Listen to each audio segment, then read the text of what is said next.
우리 하나님께서는 우리 각자에게 주신 사명, 그것을 다 이루시기 전까지 당신의 사람들을 데려가지 않으십니다. 요나에게 사명이 남아 있었습니다. 요나에게는 남겨졌던 사명이 무엇이었을까요? 요나에게 남겨졌던 사명은 특별히 요나서 안에서 그것은 하나님께서 요나를 사랑하신다는 것, 그리고 하나님께서 역시 니느웨를 사랑하신다는 것, 그것을 보여주는 것이 요나에게 남은 사명이었습니다. 요나의 삶에 있어서 특별히 요나서 안에서 하나님이 요나를 사랑하신다는 것은 지금까지 증명이 되었어요. 다시 살려주셨습니다. 그러나 이제 하나님께서 그 마음속에 간직하고 있는 한 가지 하나님이 드러내고 싶으신 일이 있습니다. 그것은 바로 하나님께서 니느웨를 얼마나 사랑하시는지 그거를 드러내기를 원하셨습니다. 하나님은 그 일을 위해서 사실 요나를 부르셨고요. 요나의 부르심에는 그 목적이 있었습니다. 니느웨를 향한 하나님의 궁일하심, 그것이 이제 열매를 맺어야 하는 순간이 된 것입니다. 요나가 드디어 니느웨에 도착을 했습니다. 당시 니느웨는 사흘길 동안 걸을 만큼 큰 성읍이었다, 이렇게 소개를 하고 있습니다. 요나는 니느웨 선교 첫날 하루 길을 다니면서 외쳤습니다. 그는 큰 성읍이었기 때문에 최소한 3일은 해야 되겠다는 생각을 했을지 모릅니다. 그러나 놀랍게도 40일이 지나면 니느웨가 하나님의 심판을 받아 멸망할 것이라고 외쳤는데 이것이 웬일입니까? 딱 하루 외쳤는데 이 하루 외침을 통해서 니느웨 성 전체가 회개를 하는 놀라운 일이 벌어지고 말았습니다. 사실 요나는 이제 다음날 계속해서 복음을 전할 필요가 없을 정도로 니느웨 성 전체가 요나가 하루 전한 그 메시지 때문에 온 성읍이 발칵 뒤집히는 일이 벌어졌습니다. 심지어는 왕에게까지 전달이 되었고 성읍 전체가 심판에 대한 두려움과 각성으로 새로워지기 시작했습니다. 왕은 명령을 하여 백성은 물론이고 짐승까지도 아무것도 먹지 말고 마시지 말고 회개하되 굵은 베옷을 입고 여호와께 힘써 부르짖을 것이며 각각 악한 길과 손으로 행한 강포에서 떠나라고 이렇게 명령을 하였습니다. 단지 하루 동안의 복음이 전해졌을 뿐인데 정말 놀라운 반응이 도시 전체에, 니느웨성 전체에 일어난 겁니다. 니느웨에 정말 하나님의 놀라운 부흥이 일어난 것이죠. 어느 한 교회의 부흥이 아니라 도시 전체가 주님 앞에 돌아오는 이 놀라운 일이 벌어졌습니다. 오늘 본문 10절이 이렇게 시작이 됩니다. 너는, 죄송합니다. 본문 오늘 10절입니다. 같이 읽겠습니다.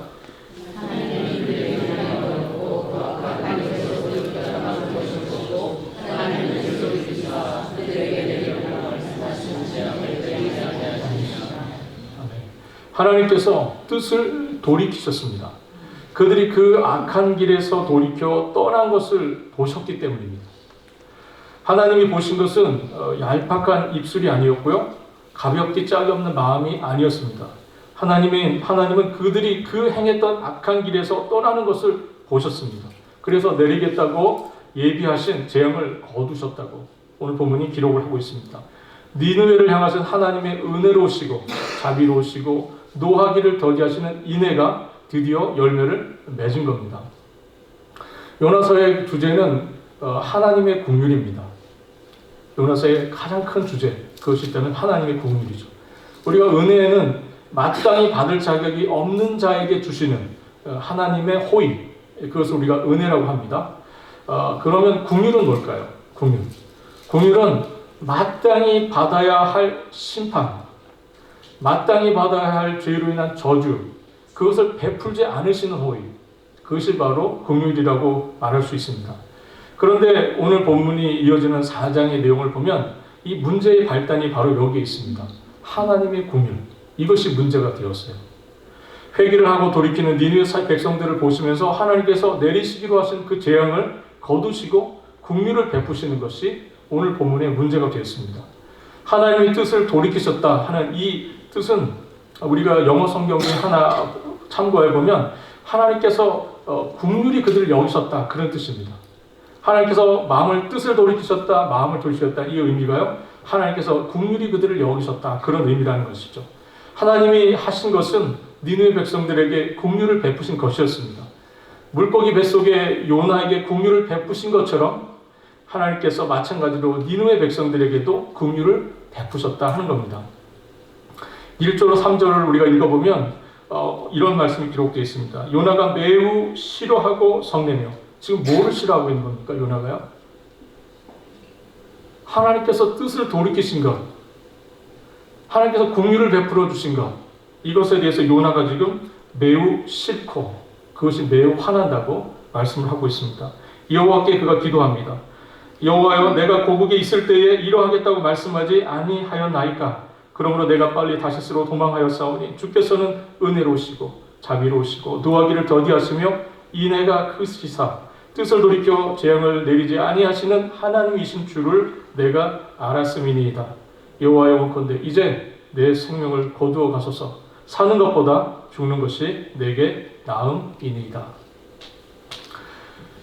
요나는 지금 왜 화가 났습니까? 지금 뭐가 그렇게 화가 나는 거죠, 요나는요? 하나님께서 니느웨 백성들에게 긍휼을 품으신 것, 그게 정말 싫었습니다, 요나는. 하나님께 지금 분노하고 있습니다. 요나의 마음이 이랬습니다. 이 악한 니느웨 사람들을 그냥 용서하시다니. 말도 안 된다고 생각했습니다. 이건 너무나 값싼 은혜라고 생각했습니다. 어떻게 그들의 악함을, 그들이 얼마나 악한 자들인데 그들의 악함을 그렇게 쉽게 용서할 수 있다는 말인가 하는 것이죠. 자기에게 대해서는 물고기 뱃속까지 죽음의 자리까지 밀어넣으신 하나님이신데 어떻게 저들에 대해서는 저렇게 하나님께서 쉽게 그들의 죄를 용서하시는가. 요나는 사실 2장에서 우리가 확인하였던 대로 그가 정말 하나님의 놀라운 극적인 구원을 받잖아요. 구원을 체험하지 않습니까? 그런데 이 모든 감격이 사라져버렸어요. 지금 일순간에. 요나의 모습은 마치 누가복음 15장에 나오는 탕자의 비유에 등장하는 큰 아들과 같습니다. 허랑방탕하게 살다가 돌아온 동생을 그렇게 쉽게 용서하시고 받아주시다니. 아버지에 대해서 형은 너무나 화가 났습니다. 아니 그렇게 모든 것을 방탕하게 다 소진하고 정말 죄인의 모습으로 돌아온 이 동생을 어떻게 아버지가 그렇게 쉽게 받아줄 수 있단 말이냐 하는 것이죠. 도무지 이해가 되지 않았습니다. 요나는 또한 마태복음 20장에 등장하는 이 포도원 품꾼의 비유에 나오는 일꾼과 같습니다. 한 시간밖에 일하지 않은 사람들에게 하루치 품삯을 주는 것을 사람들이 봤습니다. 일꾼들이. 그래서 먼저 온 사람들이 더 받을 줄 알았죠. 와서 한 시간 일한 사람도 하루 품삯을 받아갔기 때문에 일찍 온 사람들은 더 줄 줄 알았습니다. 그런데 주인이 어떻게 하죠? 똑같이 하루 품삯을 주었어요. 주인에 대해서 화가 났습니다. 이 일꾼들이 원망이 컸어요. 지금 이 요나의 모습이 꼭 그렇습니다. 요나는 하나님에 대해서 잘못된 오해를 가지고 있었습니다. 오늘 본문 2절에 그가 고백했던 하나님 어떤 하나님입니까? 주께서는 은혜로우시고 자비로우시며 노하기를 더디하시며 인애가 크시사 뜻을 돌이키시는 하나님, 그 하나님으로 이해를 했습니다. 이 하나님에 대한 이해가 흠잡을 데 없이 사실 옳습니다. 하나님 너무나 잘 이해한 것이에요. 하나님은 어떤 분이세요? 하나님은 은혜로우신 분이시죠. 하나님은 자비로우신 분이십니다. 노하기를 더디하시고 인애가 크신 분이세요. 이 요나의 이해는 정확합니다. 정말 제대로 하나님 이해한 거예요. 그런데 왜 문제가 되죠? 우리가 하나님에 대해서 아는 것, 그리고 하나님을 아는 것, 이게 다릅니다. 여러분, 우리가 하나님을 아는 것, knowing God, 그리고 그것이 하나님에 관하여 아는 것, knowing about God, 이게 다르다는 거예요. 많은 사람들이 착각을 합니다. 하나님에 관한 지식이 많으면 하나님을 안다고 생각을 해요. 그렇지 않습니다. 하나님에 대하여 아는 것과 하나님을 아는 것은 다른 거예요. 여러분, 예수님 시대에 바리새인들은 하나님에 관하여, 하나님에 대하여 많은 것을 알고 있던 사람들입니다. 그 당시에 살고 있던 많은 사람들에 비교해서 정말 하나님에 대하여, 하나님에 관하여 많이 알고 있었던 사람들입니다. 그런데 안타깝게도 이 사람들은 하나님을 몰랐습니다. 하나님에 대한 지식은 풍부했지만 정작 그 지식으로 하나님을 알지 못했다 하는 겁니다. 진정한 진리에 대한 이해를 갖는 것, 그것이 얼마나 중요한지를 저희가 알게 됩니다. 여러분, 정말 진정한 진리에 대한 이해는 그 사람으로 하여금 어떻게 합니까? 하나님을 더 깊이 사랑하게 하고요. 그죠? 거룩에 대한 간절한 열망을 만들어내고, 그리고 무엇보다도 긍휼의 마음을 만듭니다. 그것이 참된 진리를 갖고 있는 사람의 모습이에요. 그런데 요나는 지금 어떻습니까? 그는 하나님을 잘 알았던 선지자입니다. 그는 선지자로서 누구보다도 하나님을 잘 알았던 사람이었을 거예요. 그러나 그럼에도 불구하고 그는 정말 자신을 부르신 하나님이 어떠한 마음을 갖고 계신지, 그가 하나님께서 그를 향해서 어떠한 목적을 가지고 그를 부르셨는지, 그의 사명과 하나님의 뜻과 목적은 어디 있는지를 몰랐습니다. 예레미야서를 보면 남유다가 멸망한 것은 그들에게 율법에 대한 지식이 없어서가 아니라고 말씀을 합니다. 우리가 성경을 아무리 많이 알고 읽고 우리가 공부를 하여도, 우리가 또 암송을 많이 해도 정말 우리가 하나님을 제대로 알지 못할 수 있다 하는 것이죠. 그것이 참 안타깝고 어려운 일입니다. 결국 요나가 하나님의 얼굴을 피하여 도망간 이유가 어디에 있습니까? 본문 2절에 의하면 결국 하나님을 잘못 이해했기 때문입니다. 그래서 그가 하나님의 얼굴을 피하여 도망간 겁니다. 요나는 정말 하나님의 은혜를 많이 체험한 사람입니다. 그런데 왜 그가 이렇게 다시 수렁으로 미끄러지고 있습니까?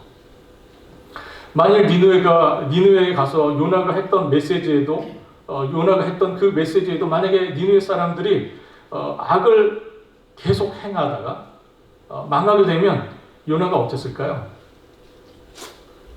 기뻐했겠죠. 요나는 자신이 전했던 메시지대로 그들이 회개하지 않고 결국은 하나님의 심판을 받았으면 요나 기뻐했을 겁니다. 그러면 하나님은 어떠셨을까요? 하나님께서 요나를 통해서 그 메시지를 전하게 하신 뜻이 이루어진 겁니까? 아니죠. 하나님께서 왜 요나를 보내셨습니까? 니느웨를 심판하시기 위해서? 그렇지 않습니다. 요나서 전체를 보면 하나님의 마음은 니느웨가 돌아오는 거예요. 니느웨가 회복되는 겁니다. 그런데 지금 요나는 굉장한 착각 속에 있는 겁니다. 요나를 참아주셨던 하나님은 당신의 그 긍휼하심이 니느웨에게도 나타나기를 바라셨어요. 요나를 기다리신 하나님은 니느웨를 향해서도 역시 동일한 마음이셨다 하는 겁니다. 솔직히 말해서 반응을 두고 보면 누가 더 낫습니까? 니느웨가 낫습니까? 요나가 낫습니까? 니느웨가 훨씬 낫죠. 죽음의 문턱에서 건짐을 받은 요나가 어떻게 이렇게 하나님께 행할 수 있을까? 어떻게 이렇게 하나님께 분노할 수 있을까? 그런데 여러분, 이 요나의 모습이 꼭 우리의 모습입니다. 내게 임한 하나님의 은혜는 즐거이 받지만 남에게 임한 하나님의 은혜와 자비와 긍휼에 대해서는 괜히 시기가 나요. 그렇지 않으십니까? 모두 그렇지 않다는 표정이십니다. 남이 잘 되는 것, 기쁜 마음으로 즐거울 수 있다면 그 사람은 참 그리스도인입니다. 그러나 그럴 수 없다면, 내 마음에 시기가 일고 질투가 그 마음속에 요동친다면 그 사람은 늘 아버지 집에 있었지만, 아버지와 함께 있었지만 아버지의 마음을 이해하지 못했던 큰 아들과 같습니다. 요나는 지금 하나님의 사랑이 선민으로서의 자신들의 특권을 뺏어간다고 생각하고 있는 거예요.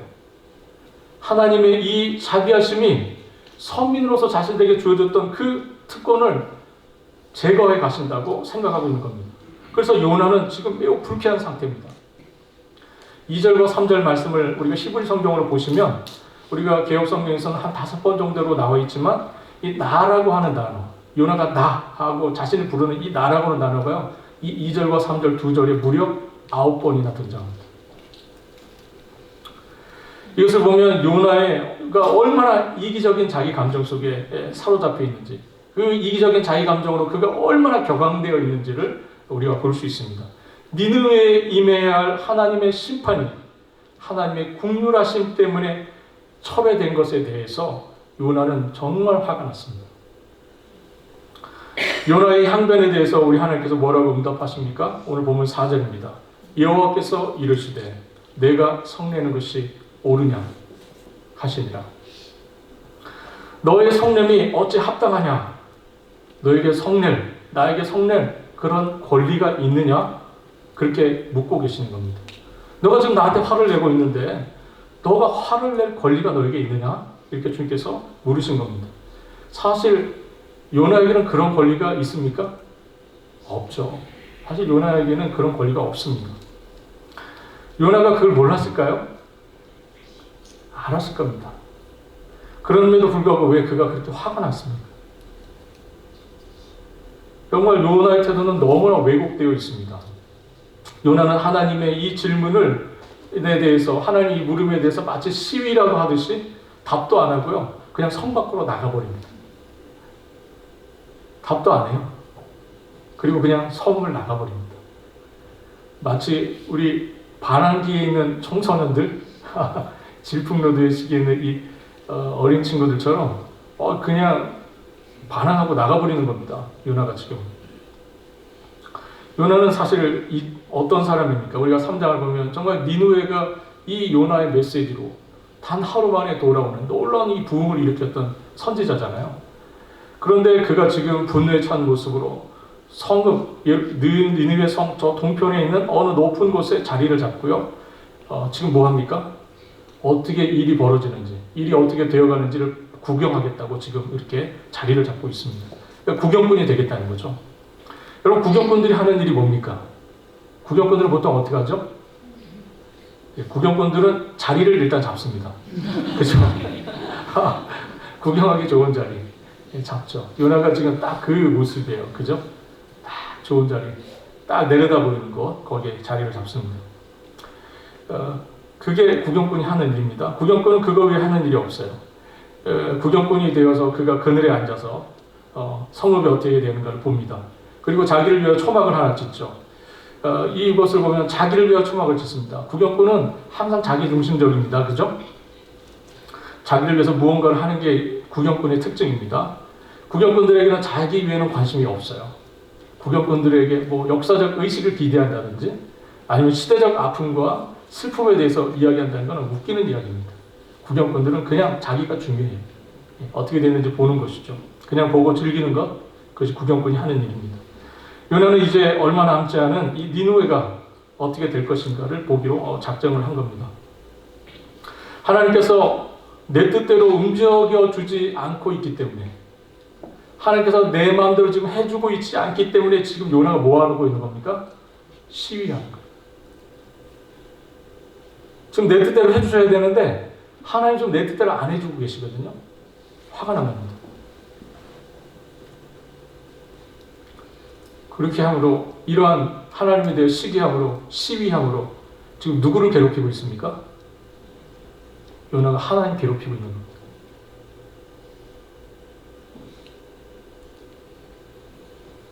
하나님을 막 괴롭혀요. 내 뜻대로 해주지 않는다고 막 하나님을 괴롭힙니다. 이런 선지자가 또 있을까 싶어요. 사실은 정말 우리가 성경을 볼 때 이 요나는 정말 새로운 유형의 선지자입니다. 이런 선지자가 처음 봅니다. 하나님께서 요나의 이 모습을 보시면서 어떤 마음이 드셨을까요? 괘씸하지 않았을까요? 엄청 괘씸하셨을 것 같아요. 그런데 하나님께서 이 요나를 어떻게 다루고 가시는지 보겠습니다. 6절 한번 같이 읽도록 하겠습니다. 6절입니다. 하나님이 여호와께서 박농불을 예비하사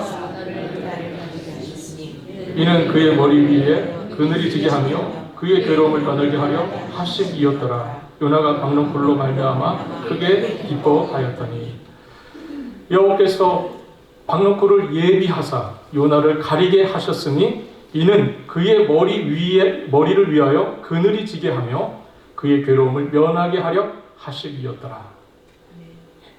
여기에 흥미로운 것은 그의 괴로움을 면하게 하려 하심이었더라 하는 이 말씀의 의미가요, 그를 그의 악에서 빼내어 오려고 하심이었더라, 그런 뜻입니다.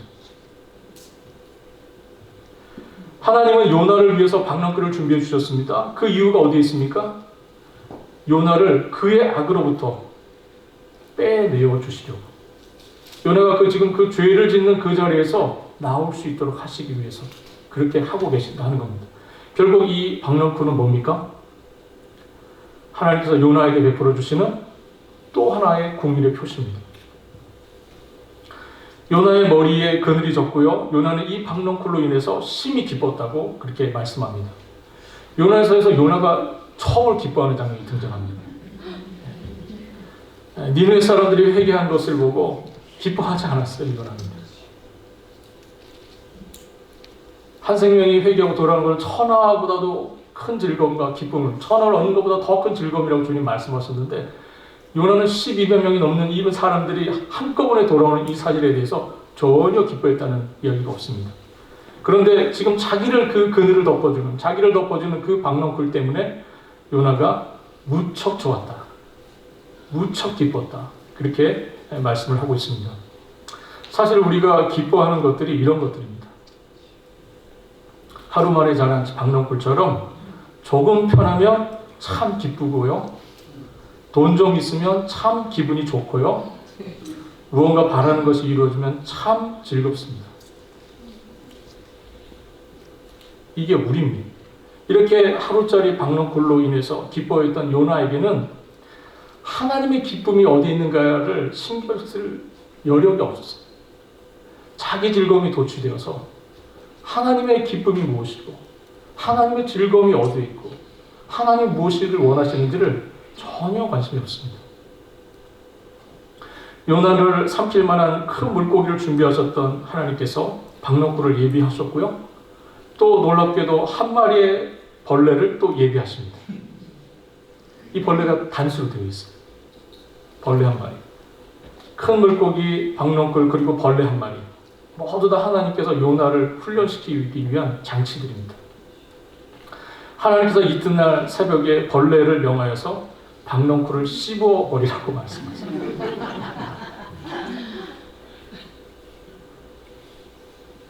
벌레가 순종하여서 주님의 뜻대로 합니다. 참 하나님의 일하시는 이 과정을 보면요, 참 놀랍습니다.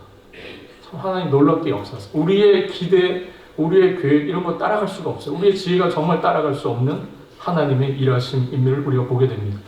우리는 너무나 지혜가 부족해서 하나님이 일하시는 과정을 이해를 잘 못합니다. 오히려 그 과정에서 하나님을 향하여 불신하고요, 하나님을 향하여 원망할 때가 얼마나 많은지 모릅니다. 고난과 괴로움이 올 때, 벌레가 등장해서 나의 박넝쿨을 씹어먹을 때, 이때 하나님께서 정말 이 상황 속에서 나를 하나님께서 빚어가시는구나. 하나님 나를 그 그리스도의 장성한 분량이 충만한 데까지 자라도록 나를 훈련하고 계시는구나. 이렇게 이해하는 사람이 많지 않다는 것이죠. 아침에 일어난 요나가 정말 깜짝 놀랐습니다. 박넝쿨이 하룻밤 사이에 사라져버린 겁니다. 거기에 더해서 하나님께서 뜨거운 동풍을 또 준비하시네요. 그리고 요나의 머리 위에 뜨거운 햇빛이 쫙 내리쬐기 시작합니다. 미칠 것 같았습니다. 요나가 다시 한번 하나님께 분노하기 시작합니다. 사느니 차라리 죽는 게 낫다고 말하기 시작합니다. 요나가 지금 괴롭다고 말하지만 요나의 이 바뀌지 않는 모습을 보면서 누가 더 지금 괴로우신 겁니까? 괴롭다고 말하는 요나를 보면서 하나님 더 괴로우셨을 것 같아요. 요나가 깨닫지 못하고 있는 겁니다. 여전히 하나님을 향하여 하나님을 괴롭히고 있어요. 요나의 항변에 대해서 하나님께서 두 번째로 응답하십니다. 오늘 본문 9절입니다. 같이 읽겠습니다. 하나님이 요나에게 이르시되 내가 이 박넝쿨로 말미암아 성내는 것이 어찌 옳으냐.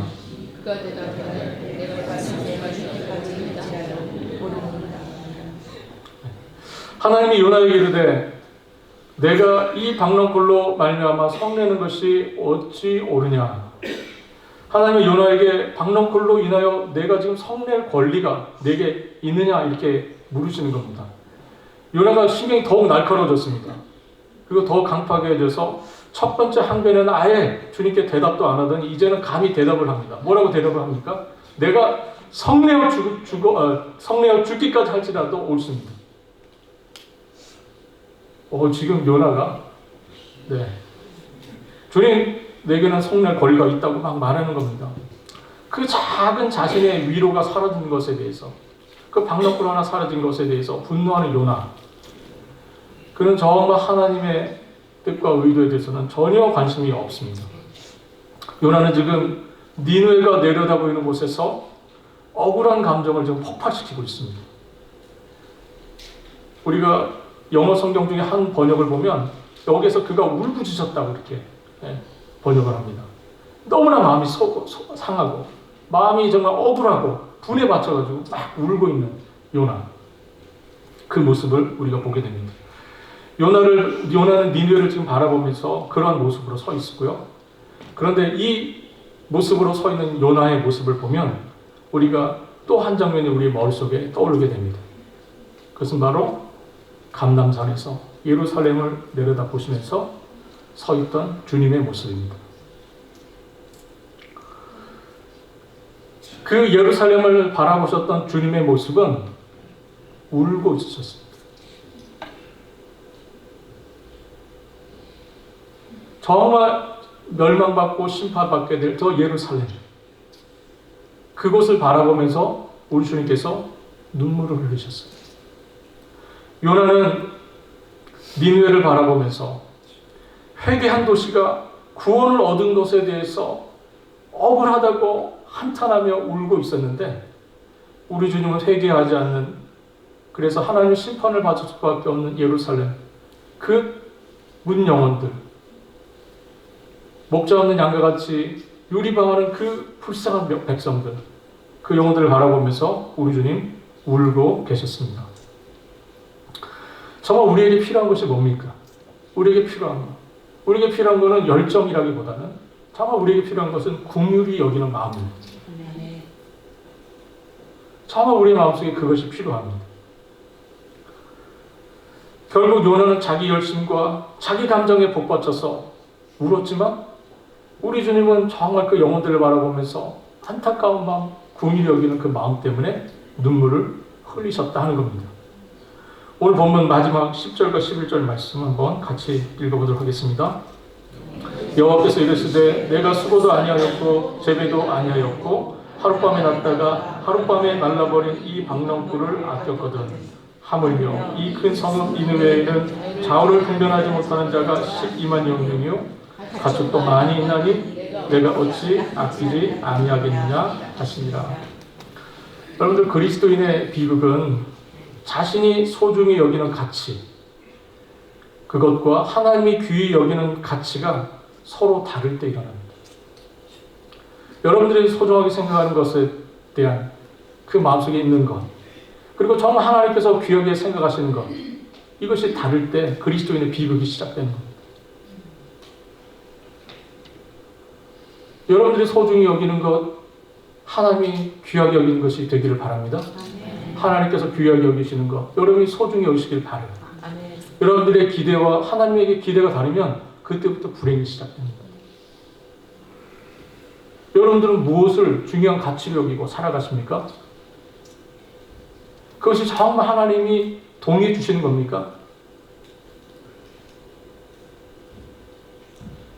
그것이 다르면 그리스도인은 궁극적으로 불행하게 됩니다. 그러나 여러분들이 소중히 여기는 것, 중요하게 여기는 것에 대해서 우리 하나님께서 동의해 주신다면 그거는 귀한 일이 되겠죠.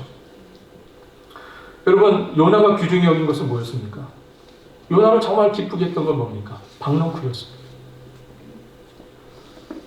그런데 하나님께서 귀하게 여기신 것은 뭐라고 말씀합니까? 12만 명에 달하는 니느웨 백성들. 요나가 여긴 궁극적인 가치와 그가 중요하게 생각한 것과 하나님이 귀하게 여기는 것이 달랐습니다. 결국 하나님께서 우리에게 이 말씀을 통해서 주시는 건 뭡니까? 결국 우리가 귀중하게 여기는 것은 결국은 박너쿨과 같은 것, 그것이다라는 거예요. 결국 우리가 귀하게 여기고 소중하게 여긴 것은 결국 박너쿨 같은 것, 하룻밤에 났다가 하루에 났다가 하룻밤에 져버리는 것, 그렇게 그냥 쉽게 사라져버릴 것, 그것이라는 것이죠. 우리의 눈을 가리고 있는 이 박너쿨이 사라져야 하나님이 귀하게 여기시는 가치를 볼 수가 있습니다. 나의 박농불이 사라져야 하나님의 가치가 보이게 됩니다. 요나는 지금 하나님의 마음을 품도록, 하나님의 마음을 갖도록 도전을 받고 있는 겁니다. 주님께서 요나에게 질문을 하고 계세요. 요나는 지금 이 질문을 통해서 하나님의 도전을 받고 있습니다. 어떤 도전을 받고 있습니까? 하나님의 마음을 품으라 하는 것이에요. 요나야, 나의 마음을 좀 가져가라. 그 말씀을 하고 계시는 겁니다. 주님께서 요나에게 말씀하시는 거예요. 요나야, 너는 그들을 원수라고 말하는데 나는 너를 지은 것처럼 그들도 내가 지었지 않아요. 그들도 내 백성이야. 요나야, 생각해보려. 내가 명령함으로 지음받은 그 박농풀, 너가 심지도 않고 키우지도 않고 관리하지도 않았던 그 박농풀에 대해서 너가 권리가 있다고 말하는데 과연 너의 말은 맞는 거냐? 너가 수고하지도 않고 너가 심지도 않은 그것을 너가 그렇게 아꼈는데 하물며 내가 나의 백성, 저 니누에 죽어가는 수많은 백성들을 아끼는 것, 그 마음을 갖는 내가 잘못됐느냐 하시는 주님의 말씀이십니다. 내가 그들을 위하여 눈물을 흘리는 것이 마땅하지 않겠느냐? 너가 너의 그 작은 즐거운 아내를 위해서도 그렇게 울분을 터뜨리고 있는데 내가 나의 사랑하는 나의 백성들, 내가 그들을 위하여 눈물을 흘리는 내가 잘못됐느냐 하시는 주님의 말씀이십니다. 하나님은 안타까운 눈물을 흘리시는데 이 세상에 존재하는 것들을 아끼고 계시는데 하나님의 백성이라고 부름받은 우리가, 하나님을 믿는 자들이라고 부름받은 우리가 배타적인 마음을 가지고 저것들은 망해야 한다고 말한다면 그게 맞는 이야기냐 하는 겁니다. 그렇게 해서는 안 되겠죠. 그것은 우리 하나님을 괴롭게 하는 일입니다. 예수님께서 이 세상의 아픔을 짊어지시고 우리 주님께서 십자가에 달려 죽으셨습니다.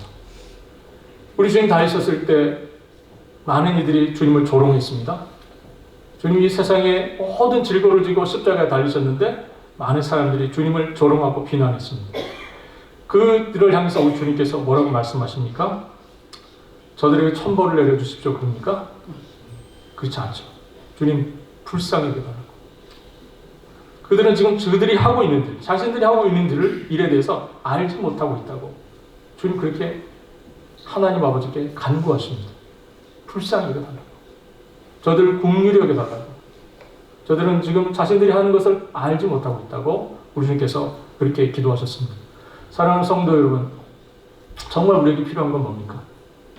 우리가 일을 열심히 해보겠다고 하는 열정입니까? 정말 우리에게 필요한 건 뭡니까? 하나님 아버지의 마음입니다. 불쌍히 여겨주는 마음, 긍휼히 여기는 마음. 그 영혼을 바라볼 때, 그 영혼을 생각할 때 눈물 흘려주는 그 마음, 그 아픔을 함께하고 그 슬픔을 이해해 줄 수 있는 마음, 그 마음, 그 긍휼이 우리에게 필요한 줄로 압니다. 예레미야 애가 3장 22절과 23절 말씀을 같이 한번 읽어보도록 하겠습니다. 여호와의 인자와 긍휼이 무궁하심으로 우리가 진멸되지 아니함이니이다. 이것들이 아침마다 새로우니 주의 성실하심이 크시도소이다. 여호와여, 주의 인자와 긍휼이 무궁하심으로 우리가 진멸되지 아니함이니이다. 주님이 우리를 향한 인애와 우리를 향한 그 긍휼이 풍성하시기 때문에 우리가 멸망당하지 않았습니다 하는 그런 고백입니다. 여러분, 예루살렘을 바라보시면서 우셨던 우리 주님의 마음을 여러분들이 같이 가질 수 있길 바라고요. 오늘 여러분들 살고 있는 이 도시 페이피를 향해서 긍휼의 마음으로 바라보실 수 있는 은혜가 있기를 바랍니다. 내 작은 즐거움 하나 뺏겼다고 분노하는 요나가 아니라 정말 이 도성에 가득한 불쌍한 영혼들 바라보면서 눈물을 흘리셨던 우리 주님의 그 마음, 그 마음이 우리 모두에게 있기를 바랍니다. 어느 신앙인의 고백처럼 우리 모두가 내 혈관 속 피가 씻고 손발이 굳어져 죽기보다는 내 몸이 주님을 위해 쓰여지고 쓰여져서 닳아서 없어지기를 바란다고 하는 그 고백이 우리에게 있기를 바랍니다. 정말 주님을 위해서, 주님이 원하시는 일을 위해서 우리가 쓰임받는, 그래서 우리가 닳고 닳아서 사라져가는, 그리고 그리스도의 영광만이 드러나는 그런 은혜가 우리 모두에게 있기를 바랍니다. 저는 마지막으로 1956년 에콰도르에 있는 아우카 부족 선교를 시도하다가 동료 선교사들과 함께 죽음을 맞았던, 창에 찔려 죽임을 당했던 29살 나이에 짐 엘리엇이라고 하는 선교사의 이야기, 특별히 이 선교사가 남겼던 일기에 있는 기도문 하나를 읽으면서 우리가 그 기도문을 가지고 함께 기도하면서 저는 오늘 설교를 마치기 원합니다. 함께 기도하겠습니다. 하나님, 내가 기도하오니 마른 막대기 같은 나의 인생에 불을 붙여주셔서 당신을 위해 타오를 수 있게 하여 주소서.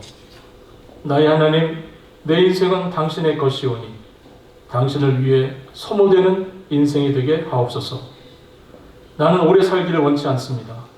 그러나 당신 주 예수님처럼 가득한 삶을 살기를 원합니다. 사랑하신 우리 주님, 짐 엘리엇의 이 기도처럼 정말 주님 앞에 주님의 뜻을 위해서, 정말 이 시대에 주님의 긍휼히 여기신 그 마음을 따라서 정말 영혼들을 찾아가서 만나고 주님 만나야 될 영혼들, 돌아와야 할 영혼들을 향해서 우리의 삶이 드려지고 우리 모든 것이 드려져서 주님 앞에 아름답게 헌신되어지는 저희들의 삶이 될 수 있기를 주여 간절히 원합니다. 주여 이 도시 페이피를 향하여 눈물을 흘릴 수 있는 저희가 될 수 있도록 도와주시고, 하나님 정말 하나님 앞으로 돌아야 될 수많은 영혼들을 바라보면서 하나님 안타까워하는 주님의 마음 품은 우리 모두가 될 수 있도록 도와주옵소서. 우리를 긍휼히 여기셔서 죄와 사망으로부터 구속하시고 하나님의 자녀로 삼아주신 우리 하나님 아버지, 주님의 그 마음을 우리에게 부으셔서 우리가 긍휼히 여기는 마음으로 이 시대를 바라보고 이 세상을 살아갈 수 있도록 은혜를 더하여 주시기를 원합니다. 감사와 영광 우리 주님께 홀로 드리며 우리 주님 되시는 예수 그리스도의 이름으로 기도합니다.